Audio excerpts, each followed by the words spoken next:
Hey, Learning for Good listener.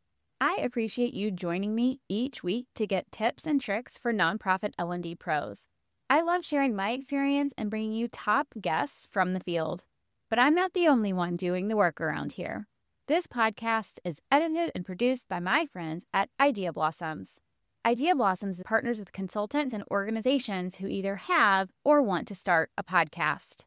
They do everything from the initial podcast launch to monthly podcast management and can support you with audio and video editing, as well as content repurposing if you want to share key ideas through blogs or newsletters or social media. I'm sharing this for two reasons. One, I am so grateful for Idea Blossoms and how they help me bring episodes to you each week. But two, I know many of you have or have considered offering a podcast as part of your learning strategy.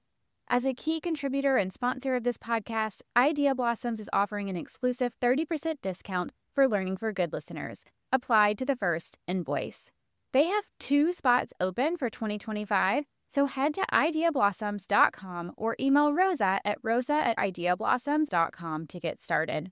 You can find links in the show notes. And don't forget to mention the Learning for Good podcast to claim this incredible offer.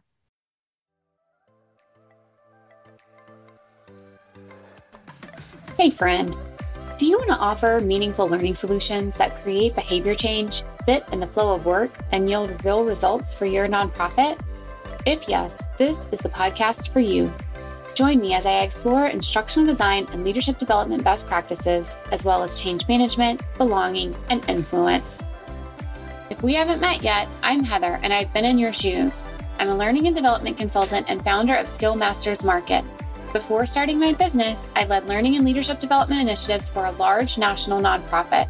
I know what it's like to need to develop your staff quickly and effectively and to build the relationships and cut through the organizational layers to be successful. And I'm bringing all of that to you in this podcast. So block your calendar, turn off your Teams or Slack chat, and let's dive in. It's Learning for Good. Would you rather be right or in relationship? This was a question a marriage counselor once shared with me. And I think it applies to so many areas of our lives. Today, I want to explore what it means to be a good partner in learning and development. But I want to do it from the truest sense of the word, partner. What is a partner? What does it look like to be a good partner? What are the attributes that we need? We're talking about all of it today. Let's dive in. It's Learning for Good.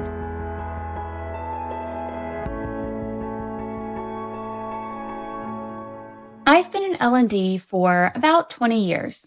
I've been a daughter and a sister for more than twice that. I'm a friend, I'm a wife, I'm a volunteer, I'm a consultant, I'm a community builder for nonprofit L&D pros.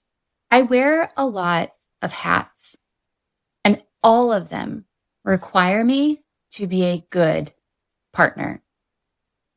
When my mom was in the hospital before she died, my dad and brother didn't need me to be a teacher or a debate champion. They needed me to be a partner, someone they could trust, someone they could rely on.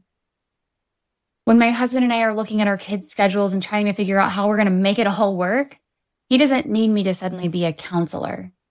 He needs me to be a partner, someone who is flexible, someone who is committed to making our family unit work. When I'm working with my clients, they don't need someone who is resistant to their ideas. They need someone who is open to and supportive of their ideas. We have to be a good partner. But what does that really look like? I think one of the biggest mistakes we make is we focus on the actions we need to take to be a good partner. We need to be strategic and align with business strategy. We need to communicate clearly. We need to get a seat at the table. We need to prove our impact. And all of these things are true. But is that what it looks like to be a good partner? I don't want a list of actions today. I want us to look at the attributes or the characteristics of being a good partner. Let's spend some time with that. First, what is a partner? I asked ChatGPT to find the word partner for us, and here's the response it gave me. A partner is someone who shares responsibility, commitment, and care toward a common goal with you, not just alongside you. Let's dissect that a bit. A partner is someone who shares responsibility, commitment, and care toward a common goal. What does it mean to share? I encourage my kids to share. What's my expectation when I ask them to share? It's more than just taking turns, which I think is how sometimes we think about it with kids. I want them to be inclusive of each other. I want them to invite each other in to whatever it is they're doing. So as partners, we need to be open and inclusive, inviting others into our conversations. We need to build these trusting relationships. We need to show our partners that we are available to them. We are with them. We are in this together. We'll collaborate. We'll co-create, right? We will share. I want to go back to the partner definition and look at it again. A partner is someone who shares responsibility, commitment, and care toward a common goal. Responsibility. That means we are co-owners. It's not my way or the highway. We are both responsible for the outcome. Commitment. That means we are dependable.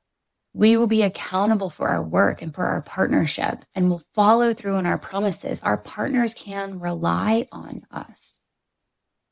Care. We will prioritize the relationship. Again, do you want to be right or in relationship? There are times to be right, but there are so many more times to be in relationship. So we'll prioritize the relationship. We'll be clear because clear is kind. We'll be generous with our time and with our support for our partners. Responsibility, commitment, and care. Let's revisit that partner definition one more time.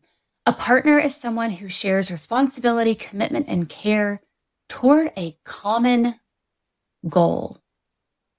Our work isn't about our own individual agenda. It's not about using the flashy new learning technology or doing that thing you're so excited about doing. It's about aligning our efforts and our energy to something bigger than one individual person. Alignment. For L&D, that common goal, it's the people we train. It's the outcomes that they will achieve. It's the impact that that will have on our organization. And it's the result that that impact will have on your mission. Training isn't the goal. Change is. Our common goal is not to have the perfect training or the newest technology or the thing that's flashy. Our goal is to create change. And when we create change, we get to see the larger impacts on the people, the organization, and the mission.